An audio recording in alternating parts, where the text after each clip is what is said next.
大家好，歡迎嚟到懶知 Combo。雖然台灣同埋香港都一樣用住繁體中文，但係喺日常生活就有好多唔同。今日我哋就嚟傾下台灣嘅火車種類啦。我哋而家開始啦，Combo。嚟台灣玩有陣時都會需要搭火車，又或者可能係特登嚟鐵道遊。咁嘅話，認識台灣嘅火車種類，先至唔會搭錯車，甚至俾人罰錢。喺台灣由台鐵公司營運嘅火車大致可以分為以下呢幾種，佢哋都有自己嘅票價、速度同埋特色。首先介紹下最常見嘅區間車，佢幾乎會站停，所以速度最慢，但係勝在票價最平，好多學生、上班族日常通勤都會搭佢，就好似將佢當咗捷運咁樣。想去一啲比較細或偏遠嘅站觀光，就要睇區間車嘅班次啦。跟住落嚟就係快區間，顧名思義，佢快過區間車啲啲，因為佢中途會跳過一啲細站，所以如果你要去遠少少嘅路程，快區間就可以幫你慳翻啲時間。跟住就介紹下莒光號呢一種列車，有啲年代感，車廂比較 old school， 同後面會講嘅自強號比起嚟，速度慢啲，但係票價都平啲嘅。有人話佢其實只係有對號嘅區間快車，而自強號就算係台鐵嘅主力快車，速度快，班次又多，好多人由台北去台中、花蓮都會揀自強號，係中長途旅行嘅熱門選擇。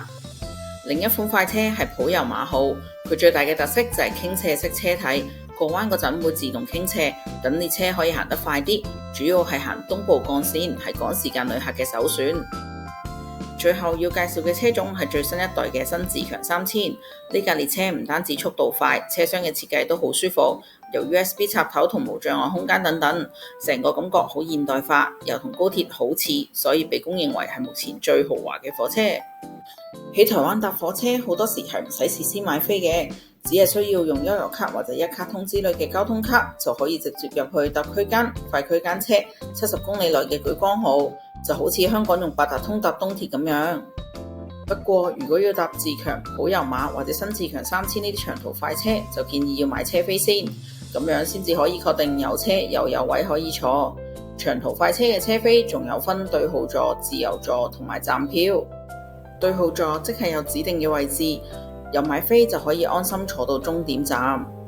自由座就即係冇指定嘅位置，先上車先坐。但係如果遇到買咗對號座車票嘅人，就一定要讓座。喺旺季或者熱門班次，成日都會出現自由座客滿嘅情況，就變成要企住搭車㗎啦。站票呢，就只有喺自強號同埋莒光號可以買，顧名思義就係冇位坐，除非班次唔滿啦。如果唔係，就淨係可以一路企到終點。值得注意嘅係，如果你冇買飛，但係就走咗去坐對號座，一旦被查票，除咗要補票，仲有可能會被加收罰款。所以提醒大家嚟台灣搭火車一定要跟規矩搭車，唔可以隨便坐錯位㗎。另外仲有一個同香港完全唔同嘅地方，喺香港嘅地鐵係唔可以飲食嘅，但係喺台灣嘅火車上面係可以食嘢嘅。好多人甚至會一路坐火車一路食便當，特別係台鐵嘅排骨便當，除咗係好出名嘅旅行必食之外，亦都係台鐵公司嘅金雞母，仲賺錢過佢本身嘅火車生意添啊！係啦，如果有時間，不妨挑戰一次環島旅行，由台北起一路向南，再兜返上北部，就可以搭火車欣賞到台灣唔同地區嘅風光，真係好特別㗎！講到環島火車，下一集我哋就嚟繼續傾下台灣有邊啲火車路線啦。